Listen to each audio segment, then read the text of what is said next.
Ya. Muy bien. Pasamos a modo listo, son las 10:30. Más o menos apuntando el tiempo que me les he robado 2 horas, hoy se las debo. Me las escrito en el retiro. Bueno, full day, no sé, vamos a planearlo con Mancha. Hay que irle poniendo fecha también a esa fuga. Por ejemplo, ¿no? Sí, que tiene que ser al final, quizás un sábado para que no chocar con las demás cosas. Ir buscando destino, buscar logística, ¿no? ¿Quién nos va a llevar? ¿Quién nos va a traer? ¿Qué vamos a comer? Es importante. Pero, tuve que hacerte revisar.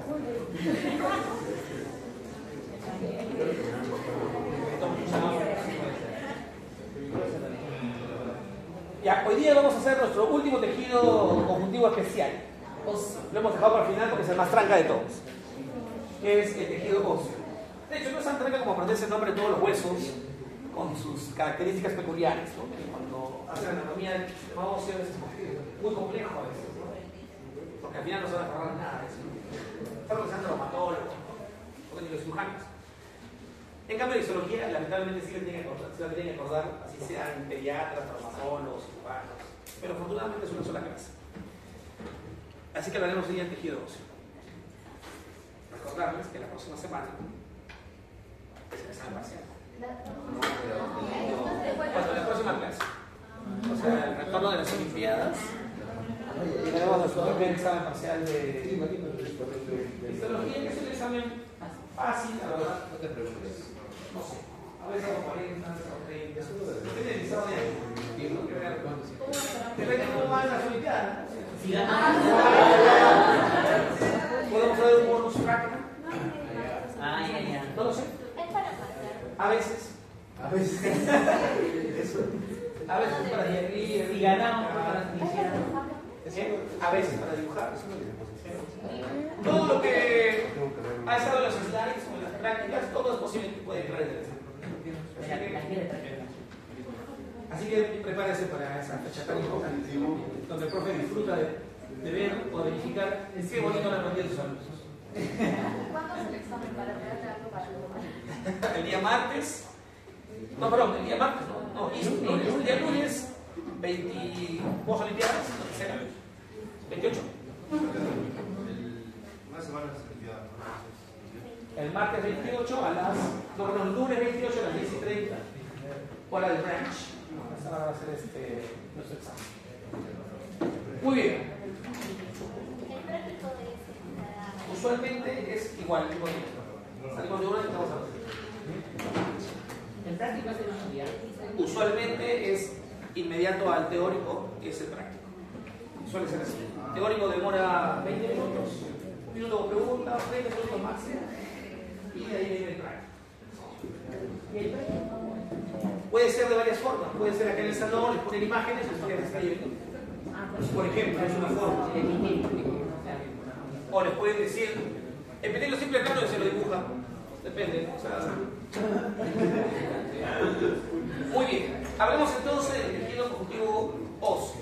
Ya dijimos, es el último tejido conjuntivo especial, como tal, que veremos porque nos falta hacer hematopoyético y sangre, que lo veremos al final.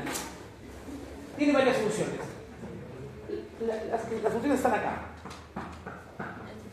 Por ejemplo, la de arriba es el casco amarillo. Porque, ¿qué hace un casco? Protege. ¿Qué protege? En ese caso el cerebro, ¿no es cierto? De hecho, los huesos protegen lo más noble, o sea, lo más fino que tenemos, lo más calificado que tenemos, lo protege el tejido óseo. Por ejemplo, protege al encéfalo. Todo el encéfalo y la médula espinal están protegidas por una estructura ósea brillantemente creada, ¿no? Anatómica, aerodinámica, no sé, es perfecta y está muy bien estructurada.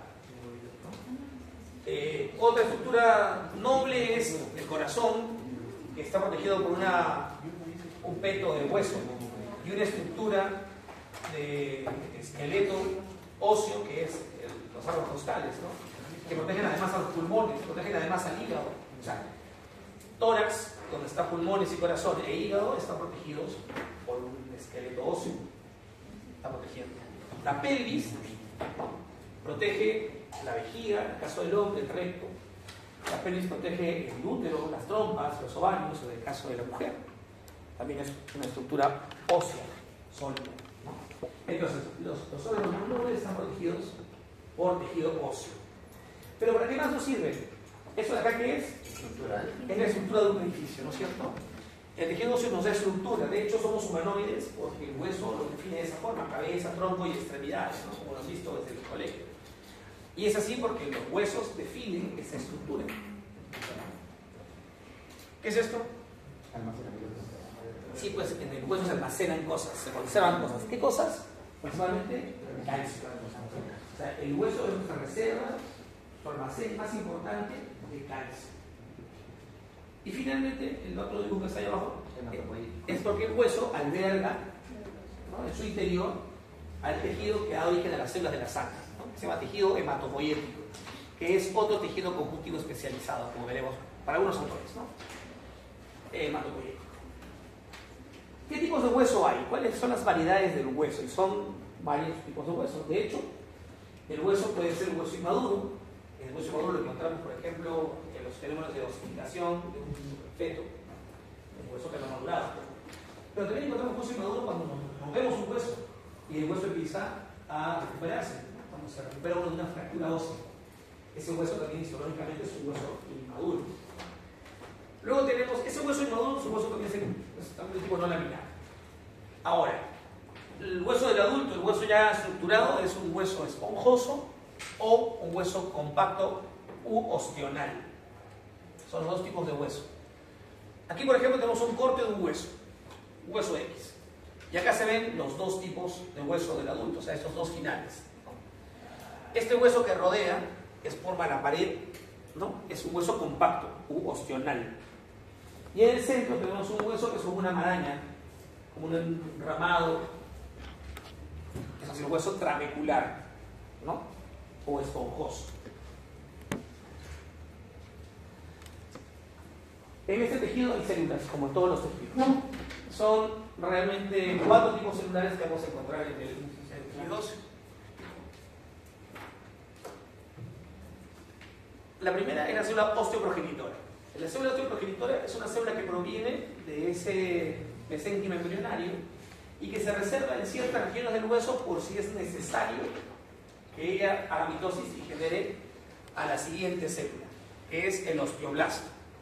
El osteoblasto es una célula hija de la osteoprogenitora que tiene una actividad, es una célula ósea inmadura, ¿no es cierto?, y que tiene la posibilidad de generar matriz ósea, ¿no? Y luego esa matriz se mineraliza, y cuando se mineraliza, esa célula queda capturada en una especie de laguna y madura y se convierte en un osteocito.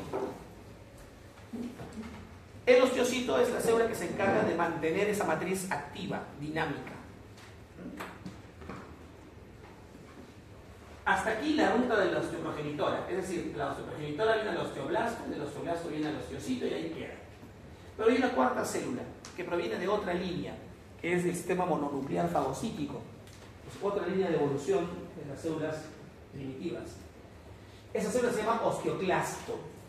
Osteoclasto, la cuarta célula del hueso. Y el osteoclasto es una célula canibaliza, que canibaliza el hueso, se lo come, ¿no? Y al comérselo o reabsorberlo, como se llama, reabsorción ósea, al reabsorberlo, liberan a la sangre calcio. Entonces, esta célula es una célula que está ahí expectante y cuando llega la orden se activa y reabsorbe el hueso para liberar calcio. También puede activarse cuando termina la maduración o la reconstrucción de una fractura y el hueso tiene que volver a la forma original. Un hueso que ha sido fracturado tiene una forma rara, ¿no?, por un callo, un chichón. Pero cuando pasan muchos años ese hueso vuelve a su forma normal. Y desapareció el chichón, lo reabsorbe el osteoclasto, o sea, también modela el hueso, ¿no? Entonces ahí tenemos un corte del hueso y vemos las ubicaciones más o menos de las células, de cada una de las células. Miren, el osteoclasto suele pasearse en el borde o en el límite entre el hueso compacto y el hueso esponjoso. Ahí está el osteoclasto. La célula osteoprogenitora casi siempre está junto a las células jóvenes. Solo que miren, esta es indiferenciada, ¿no? Por eso es una malagua. En cambio, esta de acá ya más o menos tiene una forma más diferenciada, ¿no? Adulta. Y siempre está hacia la parte más externa, casi cerca al tejido que mueve algún hueso que se llama periósteo. Así como hay un pericóndilo que se mueve en el cartílago, acá hay un periósteo. Y en el periósteo, en la cara interna del periósteo, ahí están las células osteoprogenitoras. Y bueno, y los osteocitos, que son las células maduras, tienen la forma del osteocito, están capturados dentro de unas lagunitas del hueso compacto. ¿No? En el hueso compacto hay osteocitos. Vamos a ver unas imágenes sobre cómo se ubica el osteocito. Entonces ya sabemos las 4 células. 3 que provienen del mesénquima embrionario y una que proviene de la línea mononuclear fagocítica, que es el osteoclasto. Aquí tenemos una microfotografía electrónica de un osteoblasto. Si nos damos cuenta, ¿qué llama la atención del osteoblasto? Es un pedazo de su núcleo y citoplasma.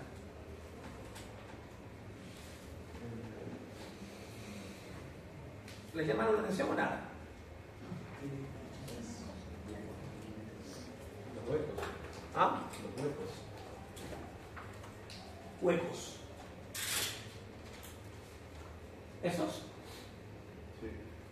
Bueno, pero eso es lo más abundante en el citoplasma. Eso Eso es lo más abundante. ¿Qué es eso? Miren. La casa de miren. ¿Qué es eso? Fibras de colágeno. Esto de acá es retículo endoplasmático rugoso. Es abundante. Y cuando yo veo una célula que tiene abundante retículo endoplasmático rugoso, ¿qué puedo creer de esa célula? Que sintetiza proteínas. ¿No? ¿Y esas proteínas que sintetizan son para ella? No. Porque si fuera para ella serían ribosomas libres. ¿No? Son moléculas que van a empaquetarse, van a procesarse en Golgi y van a explicitarse. ¿A dónde? A la matriz. ¿Por qué? Porque el osteoblasto es una célula metabólicamente muy activa porque es la responsable de producir la matriz ósea, la matriz orgánica del hueso. Cuando este osteoblasto madura y ha producido abundante matriz, se convierte en esta otra célula. Si se dan cuenta, miren esa célula, la diferencia en la anterior, miren la cantidad de retículo plasmático, un poquito. Es una célula, miren el núcleo. Cuando hay harta cromatina condensada, uno entiende que es una célula poco activa metabólicamente, ¿no? Porque tiene toda su cromatina dormida, ¿no? Este es un osteocito que ha sido capturado en una laguna de matriz y su responsabilidad es mantener esa matriz alrededor. Aquí es otra imagen que muestra hueso compacto, la laguna y el osteocito metido ahí en esa laguna de hueso compacto. Ahora, si ese osteocito yo lo saco de acá y lo veo fuera, de hecho esta es una foto del cultivo, esta es una microfotografía electrónica de barrido de un osteocito, me doy cuenta que no es una célula fusiforme o globulosa aislada, sino que tiene una gran cantidad de proyecciones de su citoplasma, ¿no? Porque esas proyecciones son estas ramificaciones que viajan dentro de esa matriz como un montón de antenitas que de hecho si encuentran otro osteocito acá, las proyecciones de este se van a juntar con las proyecciones de este, van a darse la manito porque están comunicadas con una red de células, ¿no? Este es el osteoclasto. El osteoclasto es una célula, como todas las células que vienen del sistema mononuclear fagocítico, son células grandes, como unas malaguas grandotas, ¿no? Como los macrófagos. De hecho, yo les conté cuando un macrófago no podía comerse algo, se juntaba con otros y hacía una célula gigante nucleada, ¿no? Se lo quería comer esa castilla completa. Ya miren, acá está el núcleo. Este es el núcleo. Y la célula es todo esto de acá. Hasta acá. Todo esto. Y esta de acá es la parte de fuera de la célula. Y esto es el hueso. Eso negro es hueso. Entonces, ¿qué es lo que está haciendo esta célula acá? Esta célula le han ordenado, en este caso, que reabsorba hueso. Entonces ha ido, se ha pegado al hueso compacto, se ha sellado como una especie de ventosa sellando los bordes, como cuando se pega una pata de burro a la roca, una lapa a la roca. ¿Han visto las lapas, por cierto, del mar? Lapas arrebozadas, ¿han comido? ¿A ver si no olvidan? Hay que hacer un día un temático, ¿qué queremos hacer? Ya, entonces, así como una lapa se pega a la matriz ósea, es como una lapa pegada a la roca, así. Y libera sustancias químicas que tienen en sus lisosomas, que son sustancias líticas, es decir, que deshacen las cosas, o sea, como chorrear ácido. ¿Y qué es lo que hace? Pues licúa al hueso compacto, de tal forma que libera el calcio de esa manera para que sea absorbido por la sangre. Y se pone ese sello, esa ventosa, para que esos líquidos, esas sustancias líticas, esas enzimas, no se chorreen a los costados y maten otras células. Mire, este es hueso joven, no laminar. Aquí lo que tenemos es un montón de osteoblastos, que son estos de acá, que están produciendo matriz. La matriz es la morada. Se parece mucho al cartílago hialino, la matriz. ¿Por qué? Porque es previa, es como una osificación endocondral. Es un molde cartilaginoso para que luego se mineralice. Esta imagen es bonita. Y alrededor yo puedo llegar a ver algunas células como estas de acá. Miren esta célula grande. Y miren, estas células que son osteoclastos. Y miren esta palidez acá de la matriz. Esta más blanca, ¿no? Que esta de acá. ¿Por qué? Porque ahí están los ácidos, ¿no? Las sustancias que están líticas, que están chorreando ese osteoclasto para reabsorber ese pedazo de hueso en esa generación de nuevo hueso, ¿no? Acá se ve más claro todavía. Miren, muchos osteocitos capturados en la matriz, es un hueso joven, pero miren este osteoclastazo acá, núcleo, y miren acá la laguna esta de sustancias líticas para reabsorber este hueso de acá, ¿no? Está ahí la ventosa, ahí empieza a reabsorber el hueso. Otra vez lo mismo acá, con las flechas azules están los osteoclastos, con las flechas blancas son los osteocitos que están empezando a quedarse capturados en las lagunas después de que cuando eran osteoblastos produjeron esa matriz. Miren la diferencia del osteoclasto, es bien grande,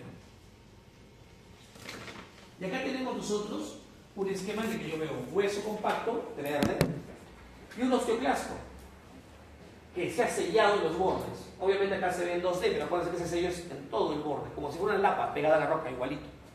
Y en esta zona, donde hay una especie de pliegues de la membrana, como microvellosidades en esta zona, se liberan sustancias líticas, enzimas lisosomales. ¿Para qué? Para reabsorber el hueso y dejar que el calcio quede solito. El mismo osteoclasto captura el calcio a través de los canales y los libera hacia la sangre, ¿no? Para elevar los niveles de sangre, de calcio en la sangre. El calcio en la sangre se mantiene siempre en un estándar, de 9 miligramos por decilitro. No es una normocalcemia. O sea, la calcemia normal es 9 miligramos por decilitro más o menos. Cuando estoy por debajo de 9, eso se llama hipocalcemia. Y cuando estoy por encima de 9, se llama hipercalcemia. Póngase a pensar. El calcio se requiere, por ejemplo, para que se mueva el músculo. Sin calcio no hay movimiento muscular. ¿Qué músculo no puede dejar de moverse nunca? El corazón. Entonces pónganse a pensar lo que pasaría si no tengo calcio. No se mueve el corazón. ¿Y qué pasaría si tengo mucho calcio? Pasa todo lo contrario. Entonces el calcio es indispensable. Por eso es que si yo no como calcio, por ejemplo, se me ocurre ser no comedor de calcio, pues no como queso, no tomo leche, no como carne, donde son los huesos que tienen más calcio, y no tomo suplementos de calcio, entonces probablemente mis niveles de calcio bajen y yo tenga problemas de hipocalcemia, ¿no? Entonces en ese momento mis huesos empiezan a liberar, hay una orden que da una hormona que se llama paratormona, que dice, oye, me están comunicando que no hay calcio. Perfecto, se libera paratormona, va corriendo la hormona al osteoclasto y dice, oye, libera calcio, y el osteoclasto se pone caníbal y empieza a comerse el hueso para liberar calcio a la sangre y mantener la calcemia. Pero eso tampoco es tan bueno. Lo bueno es que comamos calcio para que se pueda almacenar calcio en el hueso. Si dejamos de comer calcio, los huesos se licúan y se ponen frágiles, ¿no? Aparece osteopenia, osteoporosis, ¿no? Cuando no tengo adecuados niveles al respecto. Muy bien. El hueso, ya dijimos, hemos visto entonces el primer elemento, las células, ¿no? Osteoclasto, osteoblasto, osteocito, y osteoprogenitora. Veamos el segundo componente, que es componente matriz. Como todas las sustancias, todos los tejidos tienen células y matriz. Pero el hueso tiene una peculiaridad. Su matriz es una matriz sólida. Sólida. ¿Y por qué es sólida? Porque es una matriz mineralizada. Esa mineralización es porque existe un componente inorgánico importante, la sal, ¿no? Que se ha cristalizado en el hueso y la ha hecho sólida. ¿Cómo es esa proporción? La proporción es 50% de la matriz es orgánica y el 50% es inorgánico. Lo orgánico le da al hueso la flexibilidad, la elasticidad que requiere el órgano. Y sí, de hecho, lo requiere. Porque un hueso, aunque no lo crean, es ciertamente flexible. Uno puede pasar una llanta y no se, por encima de un brazo y la cosa fractura, no se quiebra. Cede hasta cierto punto. ¿Y eso es por qué? Por el componente orgánico. Pero no tanto. Porque si yo le paso la llanta de un tráiler, probablemente el hueso sí se quiebre, ¿no? Y se quiebra por el componente inorgánico. ¿Qué pasaría si el hueso, por qué 50-50? ¿Qué pasaría si el hueso fuese más orgánico? 60 o 70. Sería como la rama de un árbol. Dura, pero no, flexible. Y no queremos eso, no queremos andar así, ¿no? No es la idea. ¿Y qué pasaría si fuese más inorgánico? 60-70% inorgánico. El hueso sería como un plato de porcelana. Duro, pero europeo, se cristalizado. Entonces, la combinación perfecta, orgánica e inorgánica, hace que el hueso sea flexible hasta donde debe ser y sólido hasta donde debe ser. ¿Qué es el componente orgánico? Que lo producen los osteoblastos. Producen colágeno, básicamente tipo 1. El colágeno tipo 1 es el colágeno del hueso. El 95% es colágeno de esta matriz orgánica. Y también encontramos proteoglucanos, glucoproteínas, vitronectina, osteopontina, cialoproteína ósea, que son el componente orgánico amorfo, fundamental amorfo, ¿no? Y del componente inorgánico, calcio, pues. Calcio que se deposita una vez que el osteoblasto produce la matriz orgánica, esta captura cristales de calcio que se deposita como sales de fosfato de calcio, de carbonato de calcio. También hay sales de magnesio, sales de potasio y sales de sodio. A esto se le suele llamar hidroxiapatita, ¿no? Que son las sales de calcio, en general, que se depositan en el hueso.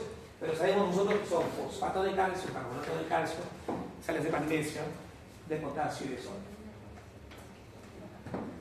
Y así se ve el hueso esponjoso, ¿no? En esos huecos se ubica la médula ósea, que es el tejido hematopoyético. Y así se ve el hueso compacto.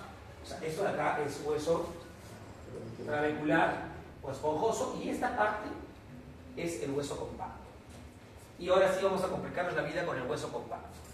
En esta imagen además se ve este pellejito, que es tejido conjuntivo propiamente, denso, que se llama periósteo. Es una envoltura, un límite que tiene el tejido óseo, que lo reviste el tejido. Si yo tomo un pedacito de acá, voy a tomar un pedacito de acá, del hueso compacto, para analizarlo. Ese es el hueso compacto. Acá está el hueso compacto. Por fuera del hueso compacto, periósteo.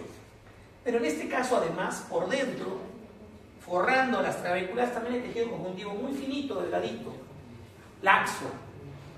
Eso se va a llamar endostio. Endostio.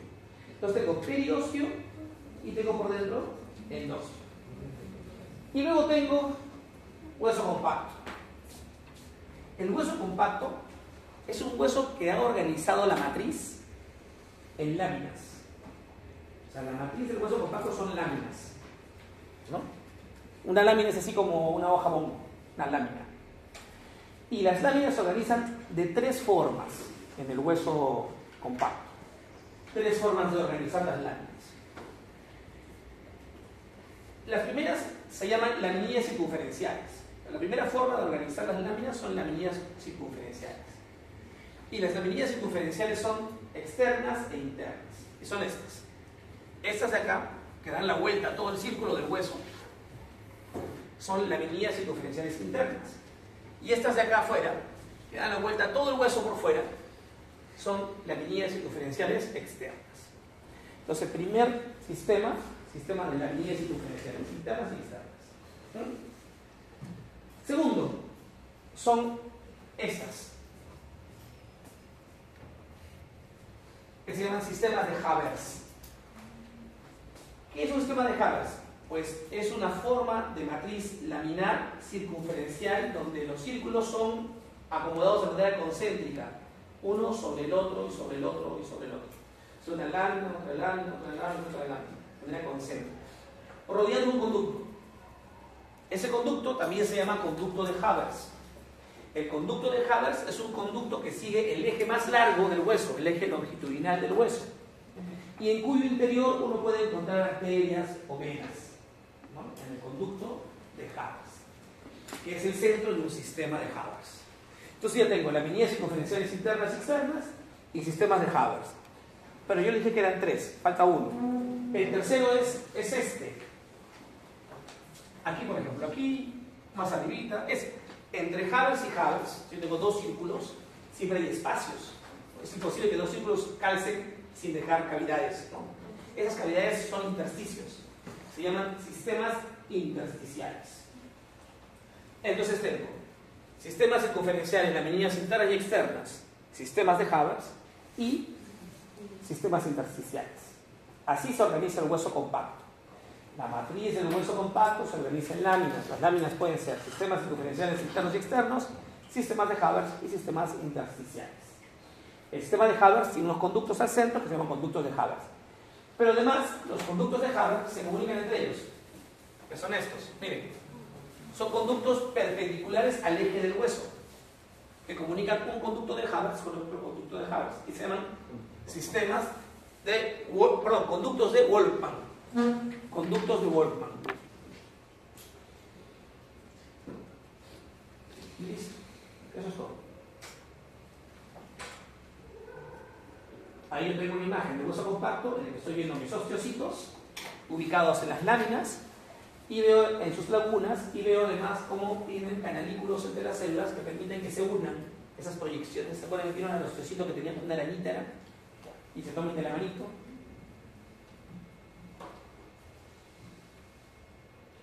Ahora miren, en esta imagen, mejor a mayor aumento. Arriba se ve periósteo, ¿no es cierto? Abajito, laminillas circunferenciales externas. Estas son laminillas circunferenciales externas. Este es un conducto de Habermas y alrededor hay un sistema de Habermas, ¿no? Acá hay otro conducto de Habermas y un sistema de Habermas. Aquí hay otro conducto de Habermas y otro sistema de Habermas. Aquí es un sistema intersticial, ¿no? Entre tres Habermas aparece el intersticial.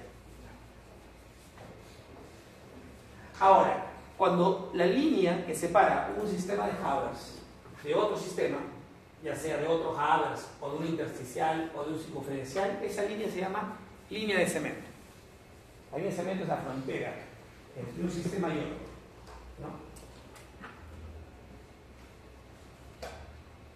Acá, para que vean el conducto de Habermas, hay un vaso sanguíneo adentro. Y alrededor las laminillas circunferenciales, las laminillas concéntricas del sistema de Habermas. Y ven acá ustedes las lagunitas donde se encuentran los osteocitos, ¿no? Cuando el hueso ya está calcificado, ya mineralizado, ya es osteocito, ya no hay osteoblasto ahí, ¿no? Lo mismo acá. Esto es periósteo, es un hueso joven y esto es un tendón, ¿no? Porque los huesos los tendones se insertan en los huesos. Pero hay una pregunta que a veces hacen, y es, ¿de qué forma es que el periósteo se fija al hueso? Porque cuando uno hace traumatología y quiere recuperar un hueso, tiene que pelar el hueso, quitar el periósteo. Y el periósteo está muy amarrado al hueso. Pues se fija porque hay fibras de tejido conjuntivo del mismo periósteo que se meten al hueso compacto. Y esas fibras se llaman fibras de Sharp-Pay. Fibras de Sharp-Pay. Entonces, cuando yo pregunto cómo es que se fija el periósteo al hueso, una respuesta es por las fibras de Sharp-Pay. Y la segunda es por los vasos sanguíneos, porque una arteria viene por acá afuera y quiere meterse. Entonces, cuando la arteria se mete y entra a un conducto de Wolfman y luego se mete a un Haber, esa arteria metida también permite que se fije el periósteo al hueso. Y listo. Eso es tejido óseo, así de simple, ¿no? Es una cirugía traumatológica y tiene su perro circular. ¿Alguna pregunta con respecto al tejido óseo? Es complejo y al mismo tiempo simple. Lo complejo es el hueso compacto y la organización de la matriz mineralizada en sistemas. Pero si lo han captado, cuando lo lean no van a tener mayor problema. Si no hay preguntas, chicos, hasta aquí nos quedamos el día de hoy.